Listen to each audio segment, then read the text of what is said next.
हरिओम प्रिय दर्शकों, यदि आपकी मिथुन राशि या मिथुन लग्न है तो इस वीडियो को बहुत ध्यान से देखिएगा, समझिएगा।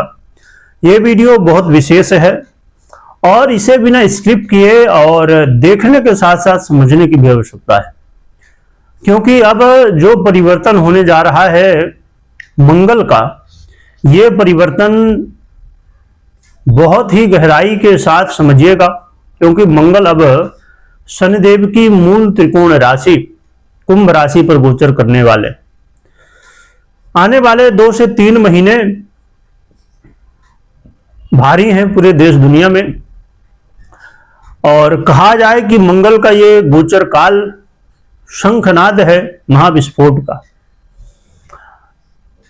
जो घटनाएं घटने वाली हैं ये मंगल शुरुआत करने जा रहे हैं और यहां पर कई सारे योग संयोग भी बनेंगे। मंगल का गोचर काल 23 फरवरी 2026 को शनिदेव की मूल त्रिकोण राशि कुंभ राशि पर शुरू हो जाएगा और फिर 2 अप्रैल तक यहां पर कुंभ राशि पर गोचर करेंगे, जो कि आने वाले समय में फिर मीन में जाएंगे। और मीन में भी गोचर काल बहुत श्रेष्ठ नहीं है।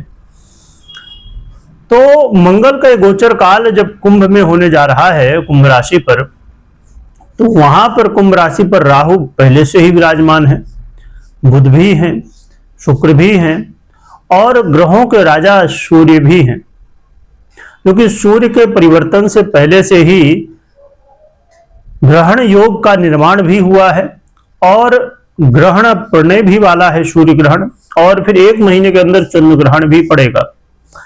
तो 1 महीने के अंदर 2-2 ग्रहण का पड़ना ये बिल्कुल भी अच्छा नहीं माना जाता है। फिर ग्रहण योग का भी निर्मित होना और आने वाले समय में अब काल सर्प योग का भी निर्माण होने जा रहा है। और जब मंगल अब गोचर करेंगे राहु के साथ, तो यहां पर अंगारक योग का निर्माण होगा, जो कि बहुत ही ज्यादा विस्फोटक माना गया है। इसे विस्फोटक योग का भी नाम दिया गया है। ये विस्फोटक स्थिति, विध्वंसक स्थिति जो बनने वाली है, इस देश दुनिया में आगजनी की स्थितियां, भ्रम की स्थितियां, बैंकों जैसी जो घटनाएं हैं, जैसे बहुत सारे बैंक का उथल पुथल होना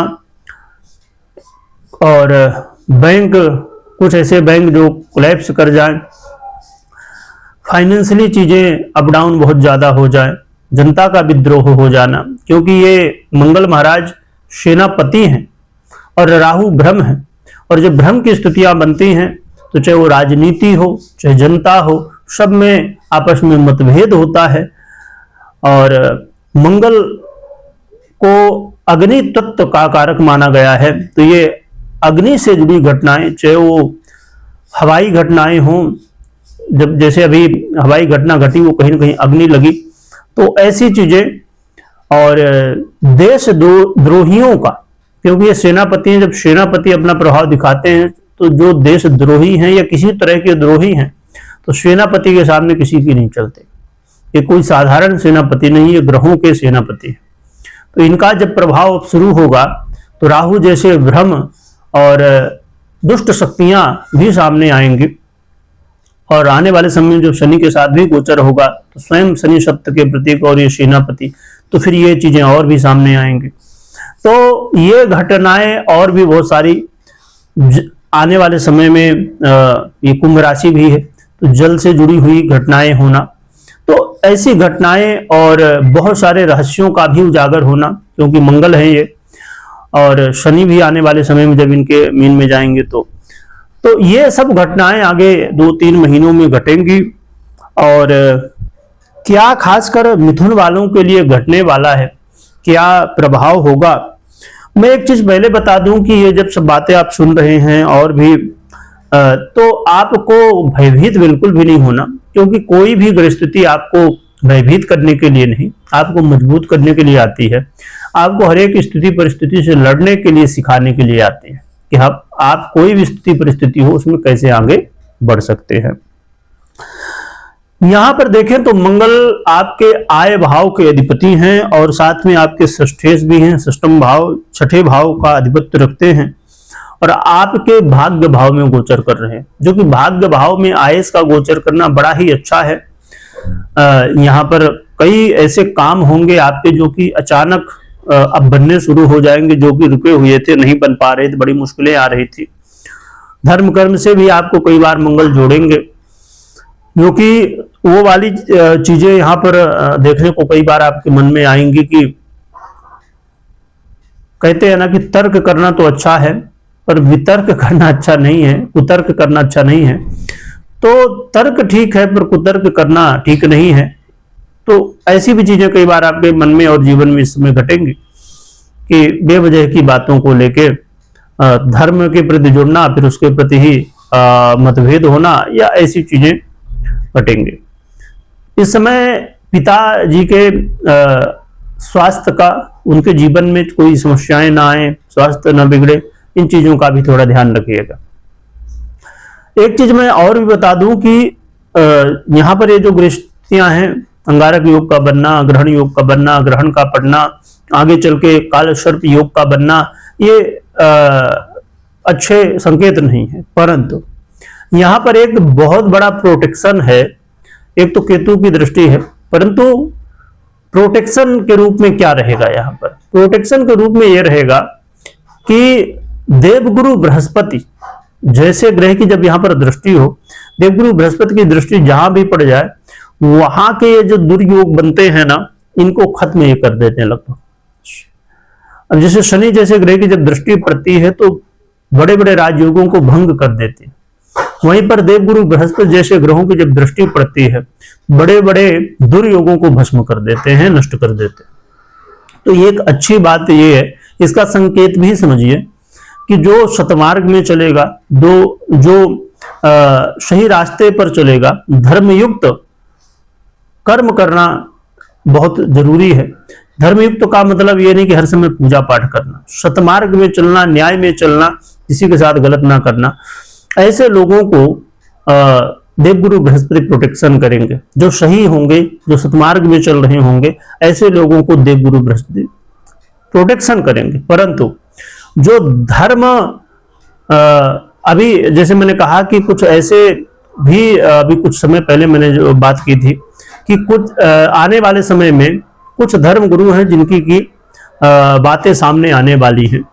वो क्यों है? क्योंकि देवगुरु बृहस्पति जैसे जब ग्रह की दृष्टि पड़ती है तो यहाँ पर जो बेवजह की बातों को लेके चीजें करे तो फिर सीधी सी बात है कि गड़बड़ भी होती है। ये देवगुरु बृहस्पति हैं तो ये समझिए कि एक प्रोटेक्शन लेयर के रूप में काम करेंगे। तो यहाँ पर इसीलिए मैं कह रहा हूं कि डरने की आवश्यकता नहीं है, संभलने की आवश्यकता है, समझने की आवश्यकता है। परंतु यहाँ समस्याएं क्या हो सकती हैं ये भी समझ लेते हैं, जो कि कुछ लाभ भी हो रहे हैं, अच्छे काम भी आपके बनेंगे। परंतु यहाँ पर समस्याएं क्या हो सकती हैं ये चीजें समझते हैं। यहाँ कई बार आपको अधिक व्यय की स्थितियां, अधिक खर्च की स्थितियां बन सकती हैं। अचानक यदि कोई कोर्ट कचहरी का मामला है, वहां पर आपके विपक्ष में चीजें जा सकती हैं। विदेश से जुड़े हुए आपके काम हैं, वहां पर प्रॉब्लम क्रिएट हो सकती हैं। कई बार मेहनत आप करेंगे परंतु रिजल्ट ना मिले, ऐसी चीजें देखने को मिल सकती हैं।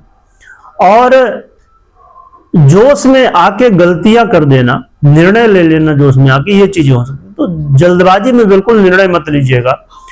और फाइनेंस को जो है ना तो बहुत बना के रखिएगा, फाइनेंस में गड़बड़ नहीं करनी है, फाइनेंस को लेके बहुत सतर्क रहिएगा। और भाई बंधु जो है आपके, उनके साथ अपने व्यवहार को अच्छा रखिए, क्योंकि कई बार मतभेद हो सकता है, थोड़ी ये चीजें हो सकती है। इंटरव्यू वगैरह दे रहे हैं तो तैयारी को बहुत मजबूत रखिए, क्योंकि यहाँ पर बहुत कड़ी परीक्षा हो जाएगी, या कहा जाए कि कई बार फेल होने की स्थितियां भी बनेंगी। छोटी मोटी यात्राएं कर रहे हैं, वहां सावधानी बरतना। और प्रॉपर्टी लेना हो, चाहे घर लेना हो, चाहे जमीन लेना हो, या कोई भी प्रॉपर्टी से रिलेटेड काम आप करने जा रहे हैं, तो भैया जरा सतर्क हो जाइए। बहुत अच्छे से सोच समझ के, जांच परख के फिर ही आगे बढ़िए। क्योंकि ज्यादा अच्छा ये है कि अभी 2-3 महीने ये जो है ना, प्रॉपर्टी से रिलेटेड यदि काम करना बहुत जरूरी ना हो तो ना करें तो ज्यादा बेहतर है। और गाड़ी वाहन लेना हो या और भी ऐसी चीजें, तो थोड़ा ध्यान रखिए। घर परिवार में खुशी का माहौल बना रहे, इसका भी ध्यान रखिए। तो इन बातों पर आपको सतर्क रहना है, ध्यान रखने की आवश्यकता होगी, क्योंकि इनसे रिलेटेड प्रॉब्लम क्रिएट हो सकती है। तो मंगल का ये जो गोचर काल अब लगातार चलेगा, इसमें हमें सतर्क रहना है और हर एक स्थिति परिस्थिति से लड़ने के लिए तैयार रहना है। चलिए अब जानते हैं कि ये प्रॉब्लम तो है, समस्या तो है, परंतु इसका सलूशन क्या है, समाधान क्या है। इसका समाधान है, जैसे मैंने पहले बताया कि क्या क्या सावधानी रखनी है। जीवन में कर्म करिए, परंतु वो न्यायपूर्ण हो, धर्म युक्त कर्म हो, सही कर्म हो। ये चीज को बहुत ज्यादा आपको ध्यान रखना है। और दूसरी बात, हनुमान जी की आराधना, ये एक ऐसा उपाय है जो कि बहुत सरल भी है, क्योंकि जितने भी सनातनी हैं सभी को और पूरी दुनिया ही जानती कि हनुमान जी की आराधना कैसे करना है। तो हनुमान जी की आराधना जितना ज्यादा भी आप कर सकते हैं उतना ज्यादा करिए। यही एक आपके लिए सरल और प्रभावी उपाय है। हनुमान जी की आराधना में चाहे हनुमान चालीसा पढ़ना हो, चाहे दर्शन करना हो, चाहे चोला चढ़ाना हो, राम नाम का जप हो इत्यादि, सुंदरकांड का पाठ हो, या जो भी आप कर सकते हैं। तो हनुमान जी की आराधना अधिक से अधिक करिए। तो राहु हो, चाहे मंगल हो, चाहे अन्य ग्रह हो, सभी अनुकूल हो जाते हैं।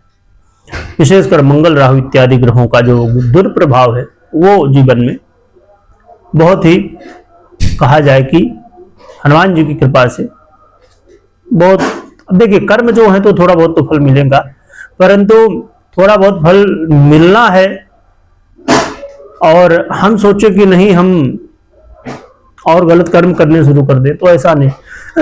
एक तरफ हनुमान जी की आराधना करिए, दूसरी तरफ गलत कर्म करिए, तो ऐसे में तो गड़बड़ हो जाएगा। अच्छे कर्म करिए, हनुमान जी की आराधना करिए, सतमार्ग में चलिए, तो चीजें ठीक होंगी। रही बात एक और भी कुछ लोगों का, कई बार मैं प्रश्न देखता हूं या कमेंट कहा जाए देखता हूं कि आप कुछ दिन पहले तो बहुत अच्छा बता रहे थे कि होने वाला, आप बोल रहे हैं कि बड़ा गड़बड़ होने वाला है। ऐसी भी कई बार कमेंट देखने को मिलते हैं लोगों को। फिर दर्शकों, ये चीज बहुत ही नॉर्मल सी बात है, इसे समझना चाहिए। और मैं कई बार जो कि कह चुका हूं कि देखिए, जब अलग अलग समय में जब परिस्थितियां चेंज होती हैं तो कोई ग्रह अच्छा फल दे रहा होता है उसी समय पर, और कोई ग्रह बुरा फल दे रहा होता है। अब जैसे मैं यहाँ पर एक छोटा सा उदाहरण दे दूं, फिर आगे बढ़ते हैं, कि शुक्र और बुध बैठे हैं एक साथ कुंभ राशि पर ही वर्तमान में, ठीक है। तो ये बहुत बड़ा राजयोग है, लक्ष्मी नारायण योग के नाम से इसे जाना जाता है, और उसमें भी देवगुरु बृहस्पति जैसे ग्रह की दृष्टि हो जाना, तो अपने आप में ये बड़ा दिव्य योग है। परंतु वहीं पर अब अंगारक योग भी बन रहा है, ग्रहण योग भी बन रहा है। तो ऐसा नहीं है कि खाली अंगारक योग का फल मिलेगा या लक्ष्मी नारायण योग का फल मिलेगा, दोनों का फल मिलेगा, क्योंकि दोनों ही बने हुए। इसीलिए उसी समय आपको ये वीडियो भी मिलती है कि बहुत अच्छा होगा, और उसी समय ये भी देखने को मिलता है कि बहुत गड़बड़ होगा। अब इसे मैं यदि नॉर्मली समझाना चाहूं, योग को छोड़ के नॉर्मल, तो इसमें अब समझिए कोई व्यक्ति है, उसके जीवन में ये समय जो चल रहा है तो बहुत पैसे कमा रहा है, परंतु साथ में उसको स्वास्थ्य की समस्याएं या घर परिवार में कलह का माहौल या किसी तरह की अन्य समस्याएं भी देखने को मिल रही है। या अब समझिए स्वास्थ्य की समस्याएं हुई तो धन तो खूब आ रहा है पर व्यय भी हो रहा है। तो धन आना अच्छा है पर व्यय होना गड़बड़ है, तो दोनों चीजें घट रही हैं। तो इसी तरह जीवन में अच्छी और बुरी दोनों घटनाएं घटती हैं। ये एक दूसरे के समझिए एक चक्र के पाठी हैं कि कभी अच्छा तो कभी बुरा, अच्छाई ही अच्छाई नहीं हो सकती और बुराई ही बुराई नहीं हो सकती। तो ये चीजों को आपको समझना होगा। तो हनुमान जी की खूब आराधना करिए। कोई भी निर्णय लेना हो तो पर्सनल कुंडली विश्लेषण के बाद निर्णय लीजिएगा, और कमेंट में जयकारा लगाइएगा, खूब स्मरण करिएगा। वीडियो देखने के लिए बहुत बहुत धन्यवाद।